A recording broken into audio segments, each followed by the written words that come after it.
Hey guys, and welcome back to the Blaze TV podcast. It's me, Ed Kimberley, your host, with Stu Coles as well.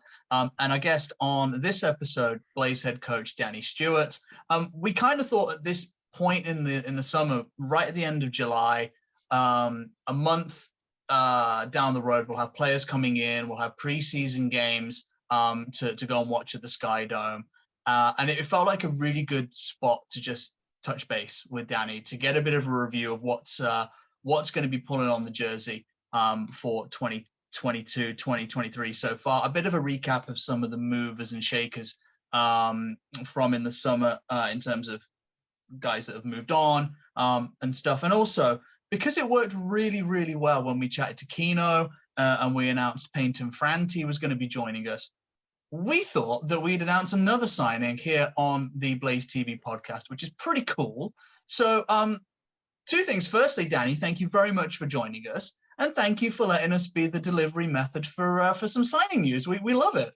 No problem, guys. No, it's nice to hear other people's thoughts on announcements and signings. Obviously, it was good for Keno to kind of get that one out. And I don't have my software ready to go like he did last week, so you're just gonna get some words from me. But no, it's good. You know what I mean? Obviously. Got to announce guys in different ways, and it's good to kind of announce a guy and be able to kind of talk about him a little bit, and what he's going to bring to the club. Yeah, I agree. Stu, do you want to kick us off then, talking about all things British? Yeah, let's start with where we're at with this sort of like the British contingent.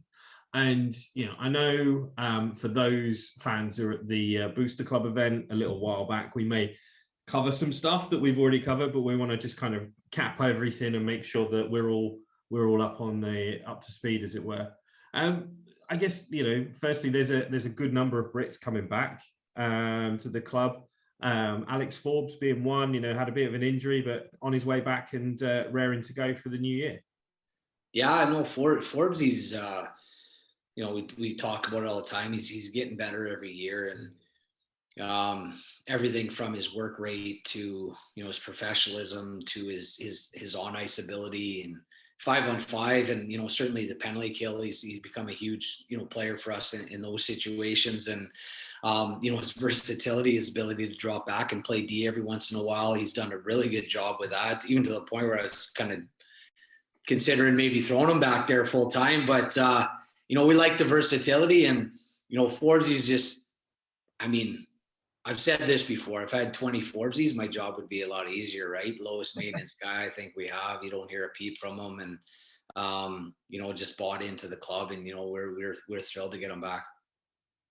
Yeah, it's so huge having that versatility, and I think we'll probably touch upon it on a lot of the areas later on. Particularly, I think Ed will probably chat about it with some of the new imports as well. But another versatile guy that we brought back is Ross Venus, and he showed it last year. Normally a winger, but last year mostly in the centre because the need was there. Yeah, no, certainly we going back to the 1920 season, I think V was second behind Feds in British scoring that year, and had his best year of his career, and then canceled season. Then we get into last season, and market was tough for centermen, and we didn't maybe find that extra guy that we had hoped, and it put V in the middle. And then certainly when Thompson went down, he was kind of cemented up the middle there, and he did a great job for us. I think V himself probably feels more comfortable on the wing, but never complained, just went about his business, and again had a productive season. And I think the last two seasons combined, he's top 3 overall Brit scorers. So, to have that production from V, and a guy that's responsible defensively, another guy that's, key to your special teams in terms of the penalty kill. And, he's a great guy to have on your bench. It's certainly the ability, I think myself and Ed have commented, one of the best penalty killers in the league. Regardless of nationality, does a fantastic job on the special teams there. Another player coming back on the back end is David Clements, who's someone who's grown a lot over the past 2-3 years and really sort of established himself as one of the best British defensemen in the league. Yeah, I mean, probably good way to put it. He has he's really grown, matured off the ice, and it's obviously transferred onto the ice. And Clem always, I think, had the ability. It was just learning how to be, a pro and everyday pro day to day, and confidence too as well. You know what I mean? Getting put in the right situations, and then it's one thing to be put in those situations, but you have to have success with it when you do it. And I think we've seen in that mini series that allowed him to kind of to find that. And he took it into last season, and again had a good season for us. And we'll be relying heavily on him back there this season, and maybe even an even more increased role. Sorry. And with every year with every team, right? Players come, players go. There is always a bit of a change. How important is it to have that sort of stability of a little bit of a core of British players who sort of understand maybe the identity and the culture of a team, that sort of keep things going from year to year? It's massive. I mean, we've obviously seen it with our group the last 3-4 years, and to keep up until this season, to keep V and Clem and Forbesy and Headley and Feds, to keep those guys for as long as we did. I think we did a heck of a job as an organization. And there was always going to be a time where those guys maybe wanted more, or moved on to pastures new, or we're going to get, and certainly we seen it this year. Like most of those guys had interest from other clubs in the league. A couple of them for the very first time, and had to kind of weigh options, because it was a new thing for a couple of them. And so I think we were good to do that, but we seen the benefit of it as well. And unfortunately we lost a couple of those guys, and but as you said, guys come and go for whatever reason. Sometimes it's players' decisions, sometimes it's a club's decisions, sometimes it's a bit of both, and that's unfortunately the business side of hockey and sport. And some people might look and sort of look from the outside, it's just a British core. But these aren't, these guys, certainly in the case of Venus and Clements, they're not just British players, but they're leaders as well. They're both of them have had leadership roles on the team in various positions. So having that stability as well must be good. Yeah, I mean, they're good people. We try to, when we're in the season, we don't try to class anybody as bred, import, whatever the case may be. You know what I mean? We're a group of 19, 20 guys, whatever we end up being. And, but those guys have been a big part of our group, and they will continue to do so. You mentioned about the players leaving, Jordan Headley off to Milton Keynes. But there is still a relationship there with Jordan if the ability or the need arises. Yeah, no, we Heads and I had several discussions after the season, and we were trying to figure out what was best for him, hockey wise, personally. So we wanted Heads back. We attempted to try and get him back, and Heads and I, without getting too much into it, we couldn't agree on a couple things. And Heads came to me and said that he wanted to go down to MK and get more playing time and get more starts. And there was nothing from our end to suggest that he wouldn't get more ice time here this season. But it was maybe a matter of we couldn't promise him an exact amount. And he made the decision to go down, and there's no hard feelings here. That guys make decisions, and just as we have to make decisions sometimes, it's tough. And Jordan Headley's a good person, good goalie, and he's still getting better. And as you said, it's not, sometimes the two ways are a bit difficult. It depends, who's in control. And I don't want to use the term control, but I guess the simplest way to put it is Headley will be available as and when we need him. So, when we get an injury situation to our starting goalie, he will become available for us. If we have a heavy week of games and I feel our goalie's getting fatigued, There's potential to use him as well. So, Jordan will be still heavily involved with the club, even though he's, will be playing most of his time in MK, and he'll be training with us several times a week as well during the season. And there's benefits of that, right? Because if we think of sort of normal time and maybe the past couple of seasons, main goalie gets injured, CJ or whoever before, often the players have been sat on the bench just watching, game after game after game. Whereas now Headley will have been getting game time. It is at a different level, granted, but he'll have been getting a bit more match practice. Yeah, I mean, I guess so to speak, he's getting the best of both worlds, right? He's he's training with us several times a week. He's still facing elite league caliber shots, a couple times a week. And, but he's going to get certainly more game time, like guaranteed week in, week out. He's going to be playing in games and it'll be good for him. And like I said, it doesn't mean that he might not play as much as he did in the elite league last season or maybe more. So we'll see. It just depends how the season goes. And the other player mentioned, obviously, Luke Ferrara moving up the M1 to Nottingham. Again, another one, players make decisions and, and have that conversation with yourself and other teams, and it ends up moving on. Luke has gone to Nottingham, I guess, probably with your best wishes, I guess. Absolutely. I got nothing but good things to say about Luke Ferrara. He's a heck of a person. Was a big part of our club the last several years. And as an individual player, he was really good. Boy, has he come on and I've mentioned it many times before, probably arguably the best British goal scorer that's out there right now. So, Feds obviously made the decision to move on.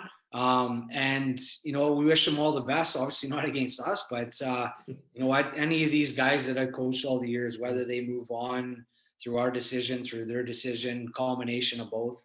I wish them the best. I don't see the back of them and then not think about them anymore. Anyone that's played for me, I wish them the best and I care about them still. And, Feds is, like I said, we had a good relationship. He was a really good person, great guy in the room and a great hockey player. And, he's a good find for the Nottingham Panthers.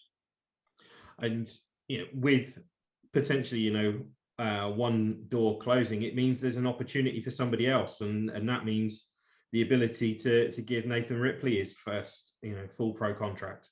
Yeah, no, absolutely. And we're excited to get Rips in. We really liked him last year. He was and just to be clear to everybody, we're not seeing Ripley as a like for like replacement for Luke Ferrara.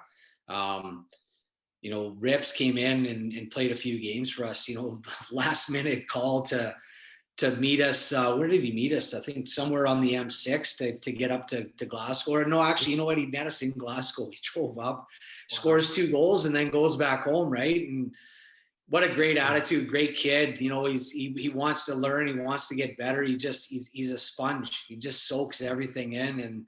And that's what you want for your young guys. You want them to come in and take it all in and be open to learning.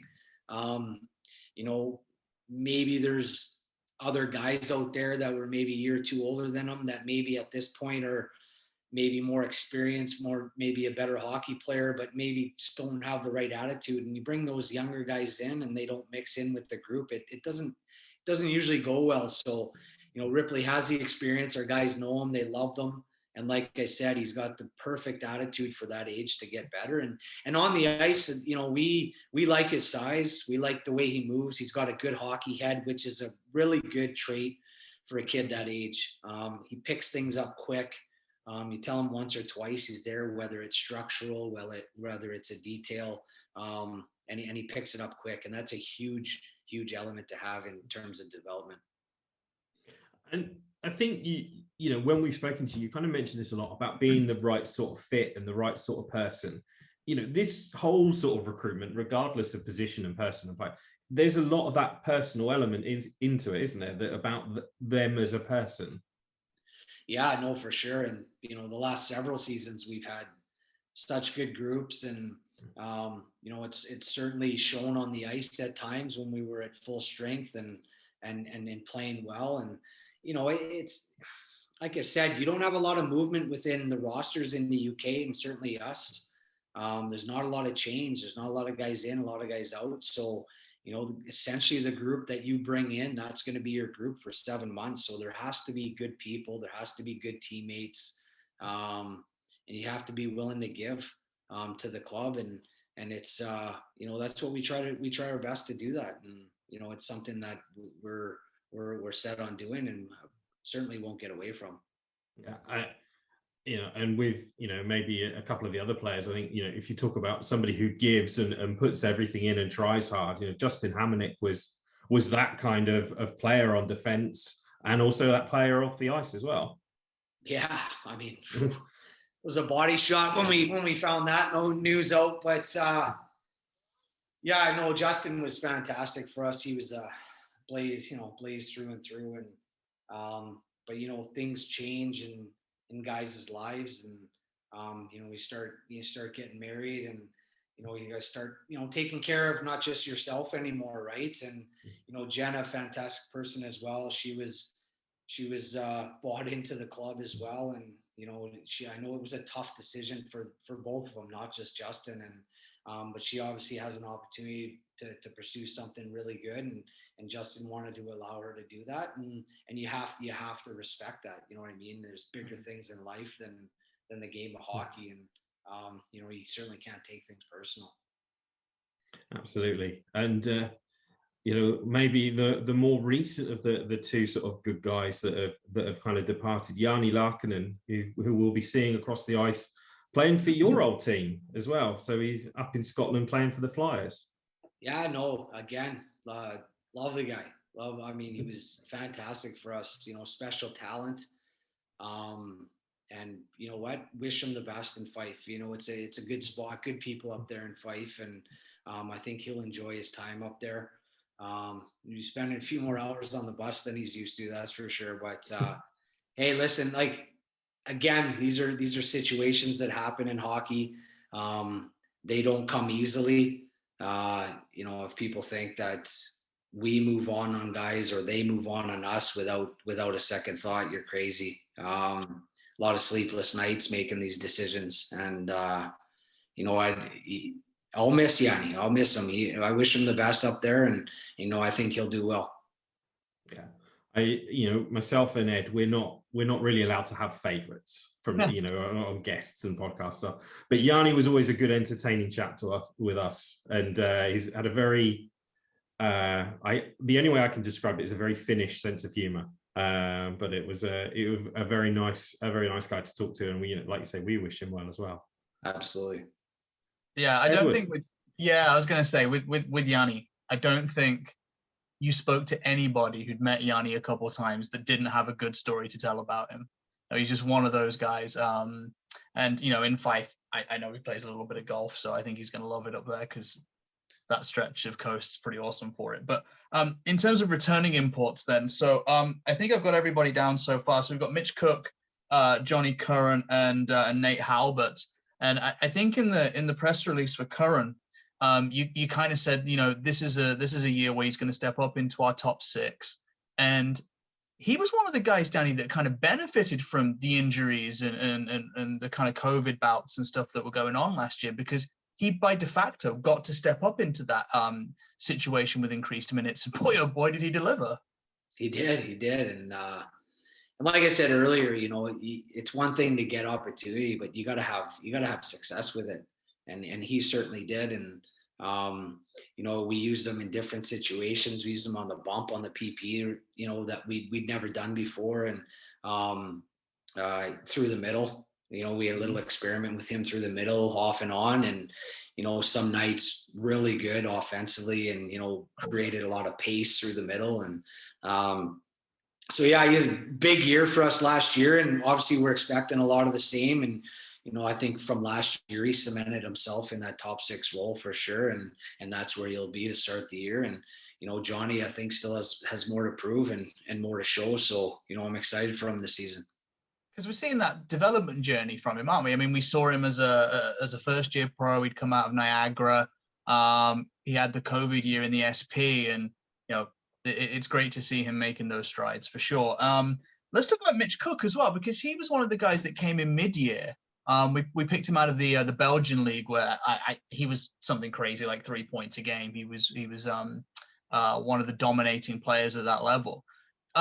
You're very high on Mitch Cook, and I think for some folks out there, he might have gone underrated a little bit.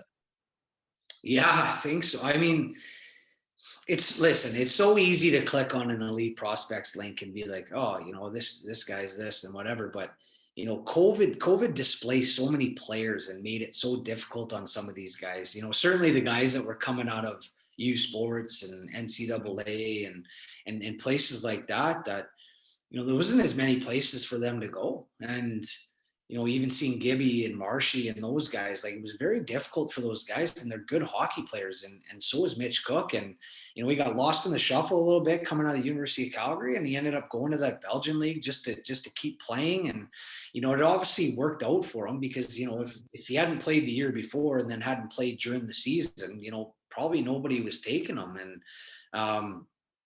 I'll give credit to his agent a lot as well. His agent wouldn't leave me alone about him for probably a year and a half. Wow. I'm telling you, Stewie, take him. And I watched him and it was, but like you said, you're playing in the Belgian league and, with with all due respect, not the best caliber of hockey. And so you're trying to see how he would fit into the lineup. And but one thing we liked about Cookie was his size and his pace combined and his hockey head. And I think with those three attributes, we knew he would adjust and he would adapt. He was a very good player at the University of Calgary, and they had a couple really good teams there while he was there. And again, U Sports, very underrated maybe by some of our fans in the UK in general. And, once he got here, we could tell that it was going to take him a couple of weeks to get up to the pace of our league, the physicality. And once he did, he was a good player. He was really good for us down the stretch, in terms of he was one of those guys you felt comfortable putting on the ice in any situation. He was on the PK, he was on the PP for us, closing out games last minute, trying to protect leads. Even pulling your goalie, a guy that can get in on the forecheck and win puck battles, retain possession of the puck. And he was so good for us in those areas. And I think with him having a full summer here to train and know what to expect and then, come in and, fresh start right from the start of the year, I think we'll see an even better Mitch Cook. Because it's in some ways a really similar scenario to, we talked about Ripley stepping up from the NIHL. It's not too dissimilar to the Belgian league. So I think one thing that, as a coach, as someone that has to recruit a hockey team, you're always looking for maybe untapped talent, right? And unmined areas where there's players. So if you take a top guy out of the Belgian league, a top import out of the Belgian league, that might be an area that you can use in future, for example. If a guy like Cook, they have similar attributes, an attitude to the game that are going to succeed here. It gives you another thing in the back pocket, doesn't it? Yeah, and I think we're not the only team that has to do that. I think there's probably 4 or 5 clubs in the league that are trying to uncover those kind of gems from, NCAA and maybe guys that did get lost in the shuffle. The East Coast League is generally a league that the league recruits from, and it's a production line. That's the best way to put it. And some of those guys get a 1 game or a 2 game window, and if maybe not a lot of opportunity, 3-4 shifts a period. And if you don't stand out and do something really good, you're moved on and the next guy's up. And then, you've seen it last year. I mean, if you guys really dig deep and you see the amount of guys that played, and this is a good example, a lot of guys that played in the SPHL, which is not obviously known as a high caliber league. It's slowly getting better, but in 2021, the COVID year, there was a lot of guys without places to play and that played in that league. And it was actually quite a decent league. And a lot of those guys that had never played above that played in the East Coast League this year and had 40, 50 points. It's amazing how many of them did and had really good years in the East Coast League because they got that opportunity. And, in minor league hockey, sometimes that's what it is. It's about right place at the right time and getting that chance and making the most of it. So, we're certainly trying to find those guys. Franti's another guy, right? Out of Division 3, although a very, very good school in Division 3 hockey that with a lot of success, and had phenomenal point tally, and I think he's a guy that could be really good for us this year.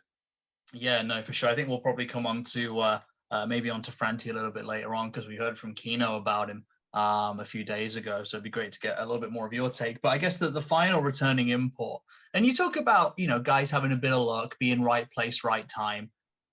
Coming into pro hockey, Nate Halbert had some great luck. He got picked up by Laval. That's a great organization to be in the heart of the American Hockey League.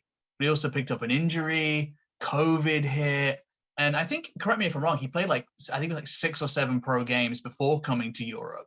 And this is just my opinion. I might be completely wrong here, but he struck me as a diamond in the rough for us last year. A guy that we picked up, he'd maybe flown under the radar as a result of the luck, as a result of the injury. And he was one of the best defensemen in the league. Yeah, obviously, Halby had a great junior career. And obviously made the decision to go to McGill University, really prestigious university in Canada. And, obviously put academics first and then I'll play. But he had several injuries. He had some bad luck during his time at McGill. And, I think, I don't think he played more than, I might be wrong, but maybe 12 to 15 games in about a year, in about 4 or 5 years, right? And I think it was something like in 5 years, he'd played what we would probably play in one season in the Elite League. Yeah. And obviously he got his opportunity in Laval, and, I'll take a little dig at him. He's the first 6-game pro that's not a rookie that I've ever come across, I think. But Halby was phenomenal for us last year. And, again, a guy new to the league, certainly took him a little bit of time to adjust to the style of play.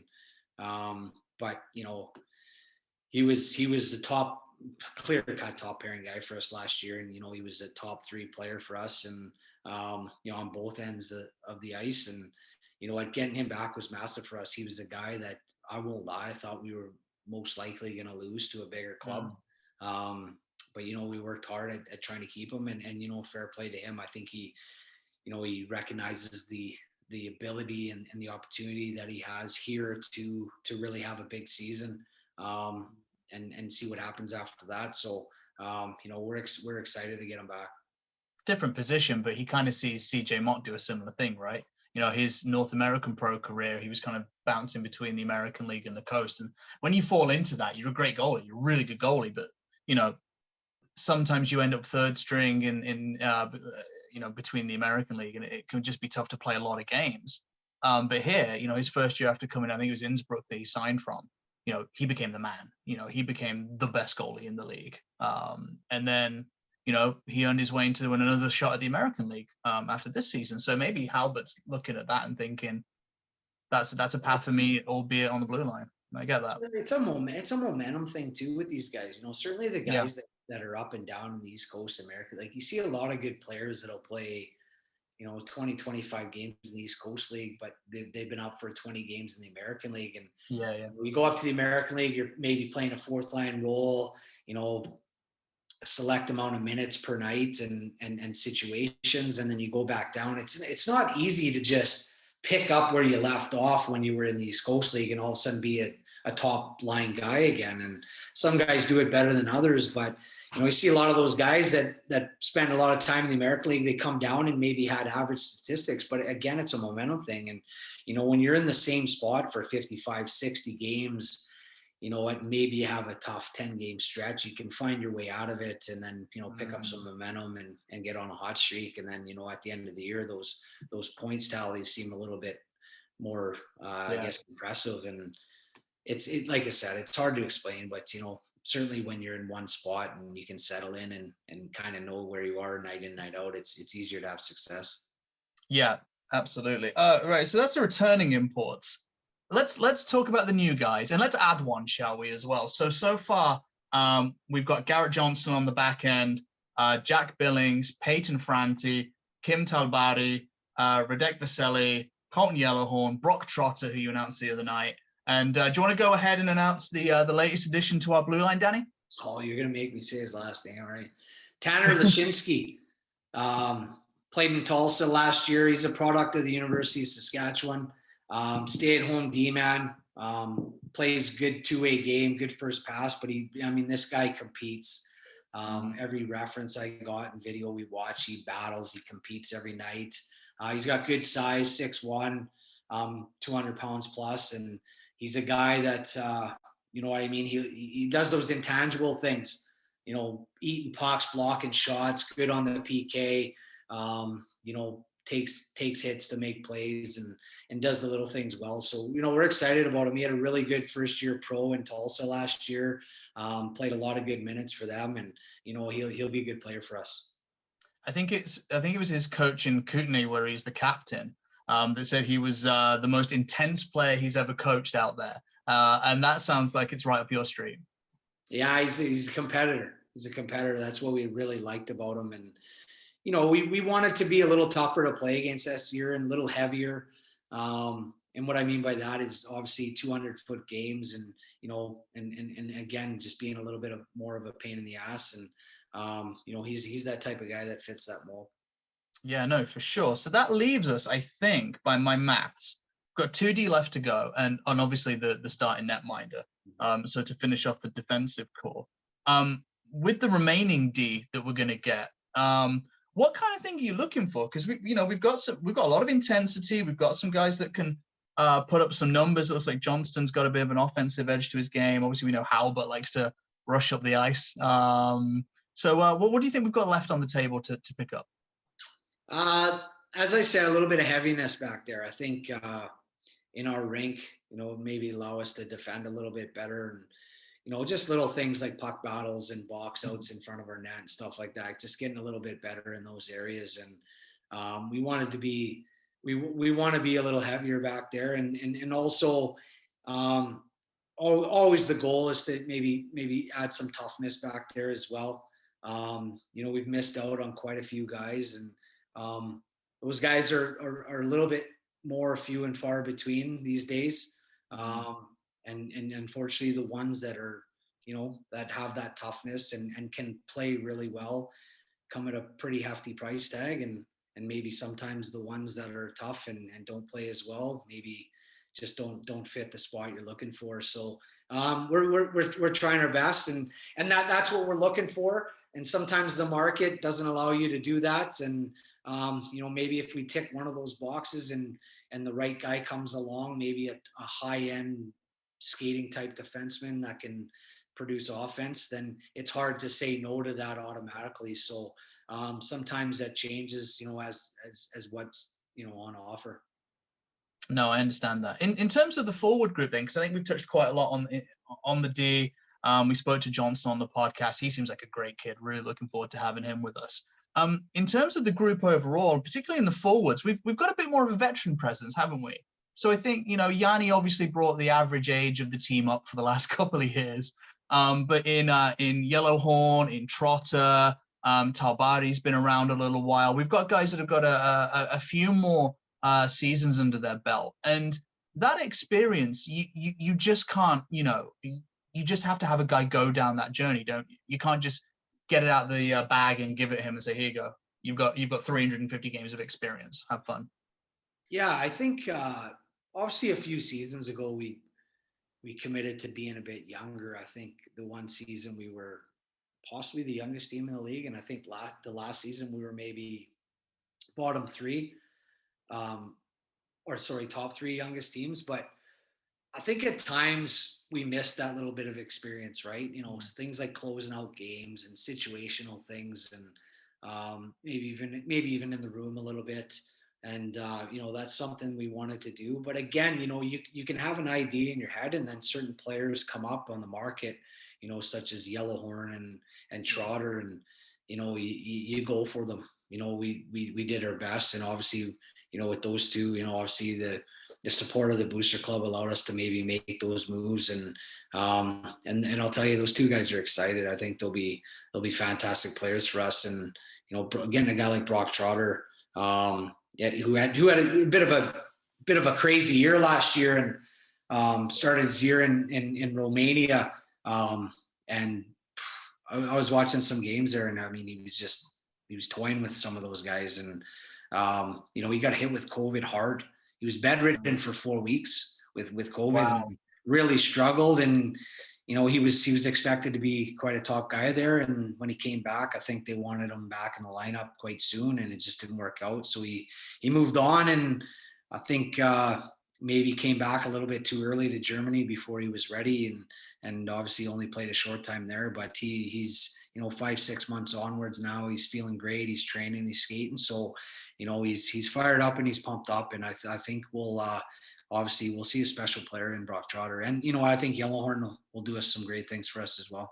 Yeah, no, absolutely. And both winners. Yellowhorn's won throughout his career.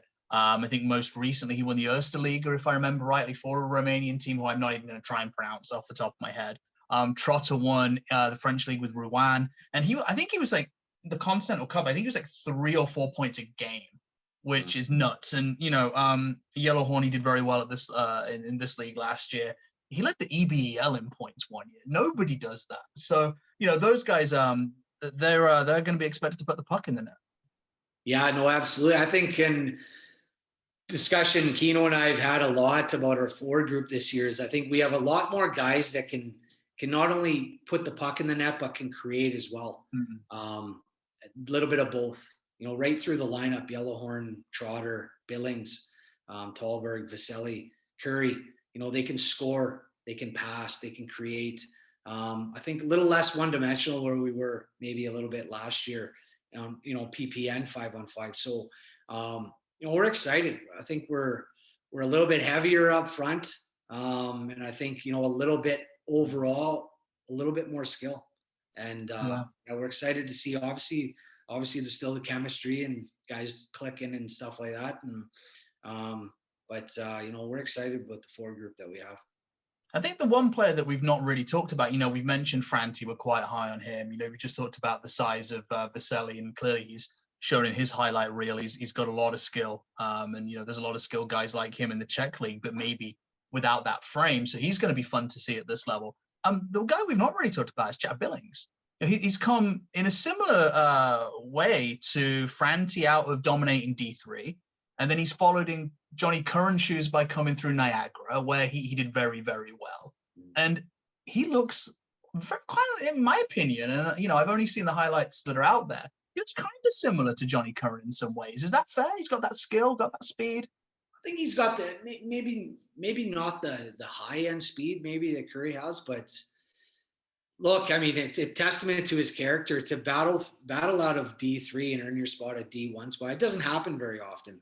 Usually guys are committed to their D3, and but he not only went up to Niagara and moved up to D1, but he led the team in scoring in his first full season there, and then obviously moved up to Iowa in the East Coast League last year. And at the time of his injury, he was putting together a good season, and he was rolling. I think he was finding his form, and he was scoring goals, and very, very intelligent player. Kind of one of those guys that finds himself in the right spot a lot more times than not. And I think with playing with the right guys, he'll do some great things for us this year. I know always, and Keno said this, and I think you've said it in other years when we spoke on the podcast. Every year you want to improve, right? When we say, hey Danny, hey Keno, what area do you think we've improved in this year? And you think, well, we always want to try and get better. If you had to nail your colors to the mast for this group compared to last year, one area do you think we've nailed that in terms of this roster? I think we have, let me say it right, I think we have more versatility on how we'll create goals. Cool. Like I talked about, we have more guys that can both score and create, can distribute, can make plays, 5-on-5 on the power play. And I think that's the one area. Our back end's not complete yet.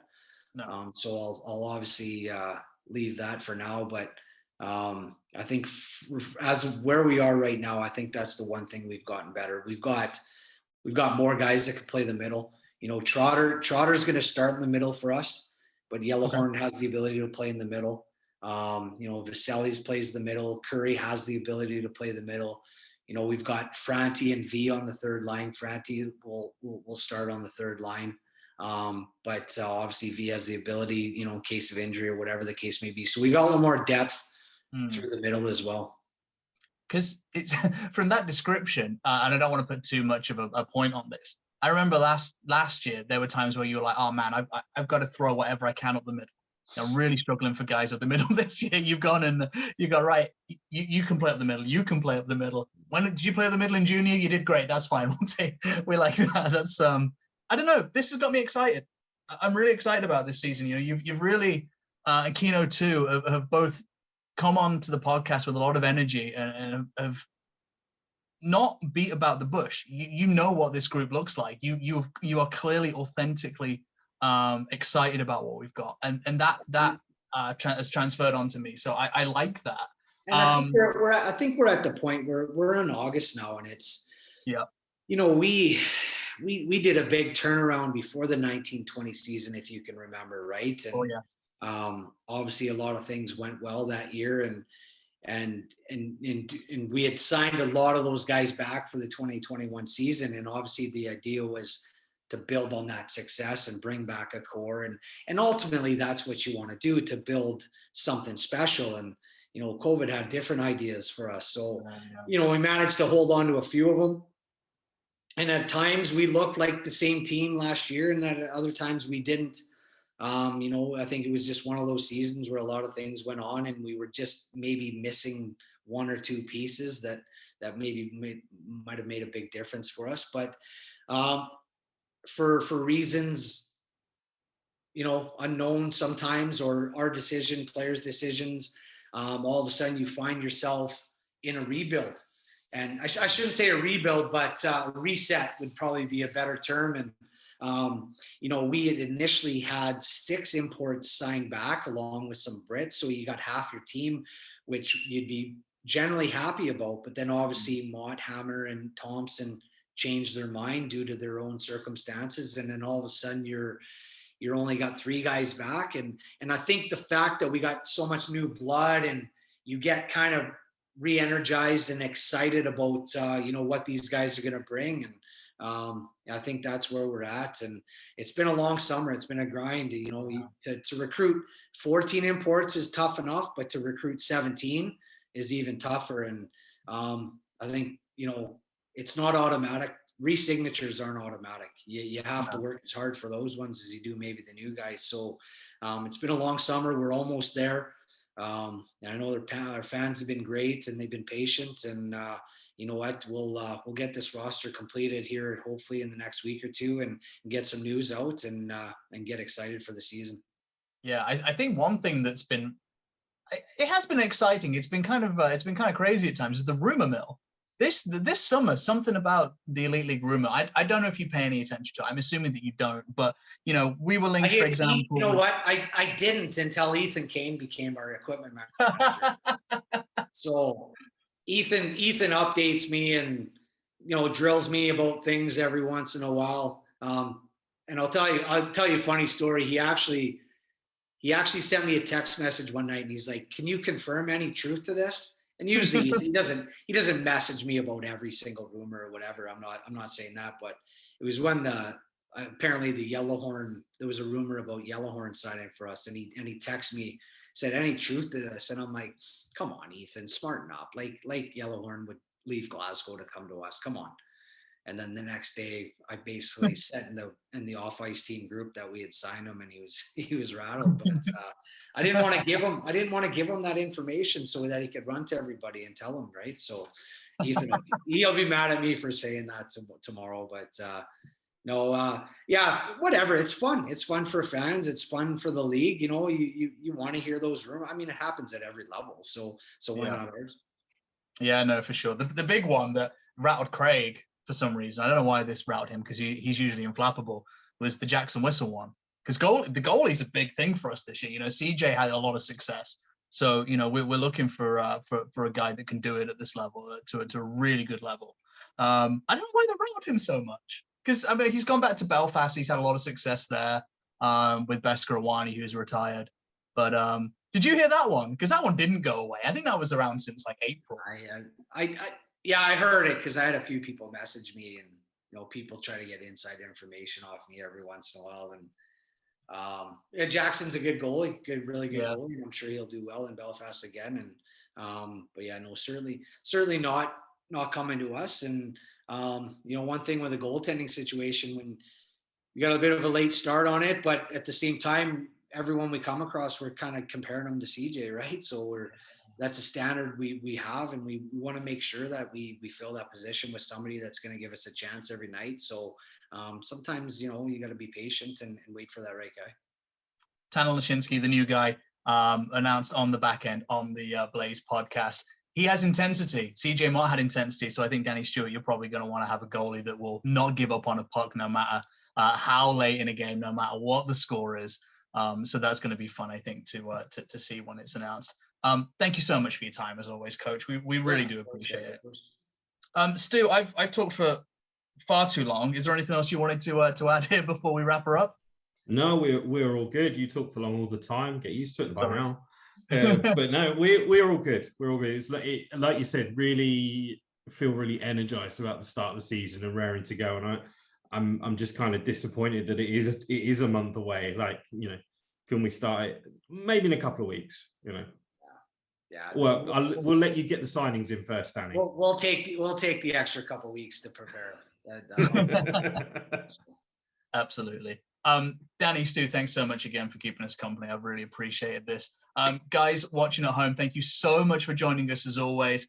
Kim Talbari and Brock Trotter are booked in for the podcast in the next couple of days. So we're really looking forward to speaking to those guys. So from Stu, from Danny, from everybody at Blaze TV, thank you so much as always for joining us. Stay safe out there, and we'll see you real soon.